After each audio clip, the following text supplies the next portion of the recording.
राजा टोपो हैं, बुद्धिजीवी हैं आदिवासी समाज में और शिक्षक भी हैं, लेकिन आज इन्हीं का समाज या आदिवासी समाज का है कि मंत्री चमरा लिंडा हैं और आदिवासी समाज से भी आते हैं, लेकिन आज भेंट करने के लिए, मुलाकात करने के लिए, वार्ता करने के लिए इन लोग आए थे। लेकिन आप देख रहे हैं कि कड़ाके के धूप में ये भी एक बुद्धिजीवी शिक्षक कहें धूप में खड़े हैं। तो हम जानेंगे अपने ही मंत्री से मिलने के लिए इतना जद्दोजहद क्यों होता। देखिए, यही तो विडंबना है लोकतंत्र में। आप देख रहे हैं, हम लोग संविधान को मानने वाले लोग हैं।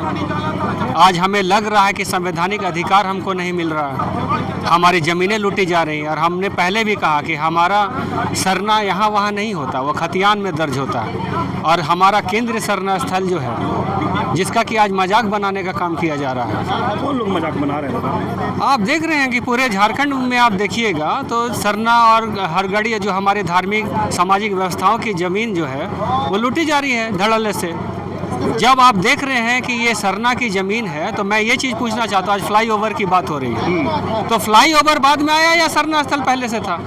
सरना स्थल बहुत सैकड़ों साल पहले से वहाँ से होगा। सरकार को ये नहीं पता कि आदिवासी समाज के लोग सरना यहाँ वहाँ नहीं बनाते, खतियान में तो दर्ज होता है, वहीं पे सरना होता है। क्या सरकारों को यहाँ पर नहीं पता है? और ये भी सरकार को नहीं पता कि वो केंद्रीय सरना स्थल है, वहाँ पर लाखों करोड़ों लोगों की आस्था जुड़ी हुई है। और इसी की शुरुआत बाबा कार्तिक और रामदयाल मुंडा जैसे लोगों ने की थी। शोभा यात्रा का प्रचलन 1967 से पहले भारतवर्ष में कहीं नहीं थी शोभा यात्रा सरहुल की, लेकिन वहीं से ये शुरू हुआ और ये आज एक बहुत व्यापक रूप लेता जा रहा है। पूरे भारतवर्ष में अब सरहुल का शोभा यात्रा निकल रहा है। आप मान सकते हैं कि ये जो एक व्यापक तौर से जो ये जो आपका त्यौहार है, शोभा यात्रा है, उसका परचम पूरे भारतवर्ष में आज लहरा रहा है। और जहाँ से शुरुआत हुआ उसी को कहीं ना कहीं खत्म करने का साजिश लोगों के द्वारा, सरकार के द्वारा, कंपनियों के द्वारा मिलकर किया जा रहा है। लेकिन दादा, आदिवासियों को दो गुट बांटने का आरोप लोग लगा रहे हैं। कोई गुट नहीं है। अगर आप देखेंगे तो ये विचारधारा की लड़ाई है। अगर आप देखेंगे कि तो पॉलिटिकल पार्टी है, सब पॉलिटिकल पार्टी क्या बोलते हैं कि संविधान की शपथ लेके वो अपने जगह पर बैठते हैं और बोलते हैं कि संविधान के शपथ लेकर मैं साक्षी मानकर कहता हूं कि मैं अक्षरशः संविधान का पालन करूंगा। आप ये बताइए कि जो ज़मीन की लूट हो रही है, जो 5वीं अनुसूची में आपका CNT SPT का जो ज़मीन का लूट हो रहा है, सादा डीड पर जो ज़मीन आज बंदरबाट हो रहा है, क्या वो ज़मीन का लूट सरकार की नज़र में नहीं है? इन्होंने संविधान की कसम खाकर जो है जगह पर बैठने का काम किया। तो आप ये सोचिए कि ये माननीय मंत्री जो है, मुख्य जो मंत्री हैं, कल्याण मंत्री, ये छात्र आंदोलन से उपजे हुए नेता हैं और इनको भी हम सुनते थे, इनको आदर्श मानते थे। ये आदिवासी समाज, मूलवासी समाज के हक हुकूक के लिए दहाड़ दहाड़ कर इस बात को बोलते थे कि आदिवासी मूलवासियों के साथ न्याय होना चाहिए। ये डोमिसाइल आंदोलन में भी थे और स्थानीयता की भी बात करते थे। और आज देखिए ये सारे मुद्दों का क्या हो रहा है। आज मंत्री परिषद मिल गया, कारकेड मिल गया, आवास मिल गया, भत्ता मिल गया, लेकिन आज जो मूल यहाँ की जो चीज़ें हैं उनकी बात सदन में नहीं होती।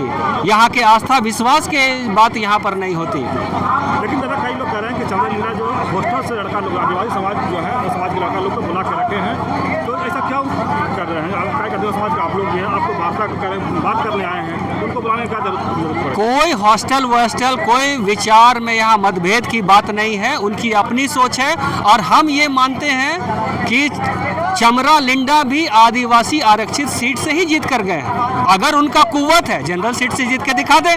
जिस दिन आरक्षण खत्म हो जाएगा, रोड सड़क पर आ जाएंगे, भीख मांगने के लायक भी ऐसे मंत्री नहीं रहेंगे।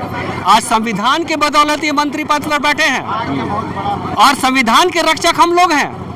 आज संविधान में इतनी बड़ी छेद हो रही है, CNT SPT की जमीन की लूट हो रही है, सादा डीड पे पूरा रांची खत्म हो जा रहा है, लेकिन ये मंत्री बोल नहीं रहे हैं। इसका मतलब है कि ये संविधान विरोधी मंत्री है और हम लोग संविधान के रक्षक लोग हैं। आज हम लोग को संविधान में अधिकार मिला हुआ है, आर्टिकल 19(1)(a)(b) के तहत के हम लोग जमा होकर अपने बातों को बोल सकते हैं। हम लोग शांतिपूर्वक बात करने के लिए उनसे आए थे, लेकिन आज तक देखिए वो अपने आवास में नहीं है, आज तक मिलने के लिए भी नहीं आए। यही आदिवासी समाज के लोगों ने, मूलवासी समाज के लोगों ने उनको नेता बनाने का काम किया है। और वो वक्त भी देर नहीं लगेगा जब वो अपने गद्दी से नीचे आ जाएंगे और कहीं के नहीं रहेंगे। उनका राजनीतिक कद भी कल के डेट में खत्म हो जाएगा।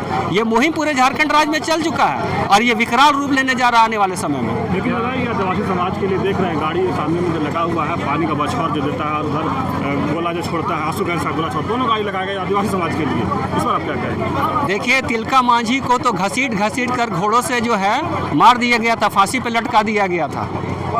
तो आदिवासी समाज को तो हमेशा संघर्ष करना पड़ रहा है। बिरसा मुंडा को भी जो है जेल के सलाखों के पीछे जहर देके मार देने का काम किया गया था। बुद्धू भगत को है उसी तरीके से शहीद होना पड़ा था। तो हम लोग तो शहीदों के वंशज हैं। हम लोग अन्याय के खिलाफ आवाज उठाने वाले लोग हैं। अन्याय के खिलाफ हम लोग, अंग्रेजों के खिलाफ भी हम लोग लड़ने का काम किया था, मुगलों के खिलाफ भी लड़ने का काम किया था। और हमारे समाज के लोग, टाना भगत जैसे लोग जो थे, जतरा टाना, जो अंधभक्त थे महात्मा गांधी के, हम लोग जो है नॉन वायलेंस को नहीं मानते, मतलब नॉन वायलेंस के रास्ते पे चलते हैं, हिंसा को नहीं मानते, अहिंसात्मक रूप से अपने बातों को रखते हैं। आज हम लोग वही अहिंसक बातों को रखने के लिए आए थे, लेकिन आप देख लीजिए कहाँ है मंत्री। जबकि ये बात कहा जा रहा था कि हम लोग वहाँ पे उनसे मिलने आएंगे, उनसे बात जानेंगे कि क्यों हमारे बातों को हम लोग को नहीं माना जा रहा है। तो आप सोच सकते हैं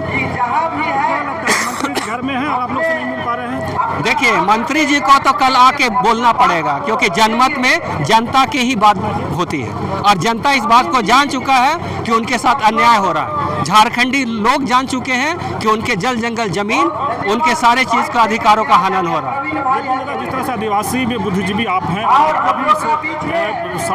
सड़क पर या धूप में खड़ा रहना पड़ा और आपकी बातों को वहाँ नहीं सुना जा रहा है, तो फिर किसका बात सुना जाएगा? देखिए, बात मेरी सुनी जाए ये कोई जरूरी नहीं, बात संविधान की होनी चाहिए।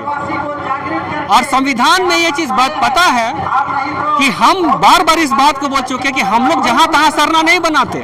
आपने कितने चौक चौराहा पे सरना देखा? नहीं देखा। हमारा जहां अधिकार है वहीं पर हम सरना बनाते हैं, वो खतियान में दर्ज होता है। और ये सरकार को पता है कि वो आस्था का केंद्र है सिरमटोली। तो जो डीपीआर जो बना, क्या मुख्यमंत्री के नज़र में नहीं था? क्या कैबिनेट के नज़र में ही नहीं था? क्या केंद्र सरकार की नज़र में नहीं थी? ये हमारे साथ अन्याय हो रहा है, हमारे धर्म आस्था के साथ खिलवाड़ हो रहा है। हमारे जो आज मांग है सरना कोड को लेकर, कहीं ना कहीं उसको दबाने का बात चल रहा है, एक साजिश चल रही है कि हम अपने धर्म, अपने आस्था विश्वास की बात नहीं करें और हमारे धर्म को नष्ट कर दिया जाए। कोई ये बोले कि सरना सनातन एक है और सरना कोड की बात नहीं हो, ये साजिश पूरे भारतवर्ष में चल रहा है और इसी के खिलाफ हम लोग लड़ाई लड़ने के लिए निकले हैं। आप देखिए, आज़ादी के पहले हमें एक अलग धर्म कॉलम कोड मिला हुआ था और जैसे ही आज़ादी में आपका संविधान लागू हुआ 1951 में, हमारा कॉलम को हटा दिया गया। तो तमाम राजनीतिक दलों ने, मैं ये नहीं बोलूँगा कि अभी की सरकार ने, तमाम राजनीतिक दलों ने हम आदिवासियों के अधिकार को हनन करने का काम किया है। और हम तमाम लोगों को बता देना चाहते हैं कि हम संविधान की लड़ाई को लड़ने के लिए आए हैं। हमारा फंडामेंटल ये राइट है कि स्वतंत्रता है कि हम अपने धर्म को माने, उसको मान्यता को मिले। और ये षड्यंत्र जो चल रहा है कहीं ना कहीं हमारे पहचान को मिटाने का एक षड्यंत्र चल रहा है, जिसको कि हम बर्दाश्त नहीं करेंगे। चलिए, अभी आप सुने अजय टोप्पो की बात, जो आदिवासी बुद्धिजीवी हैं, रही भी जो मंत्री चमरा लिंडा के आवास घेराव करने या बात करने के लिए लोग यहाँ आए तो उसमें शामिल थे, अपनी बात को रखे।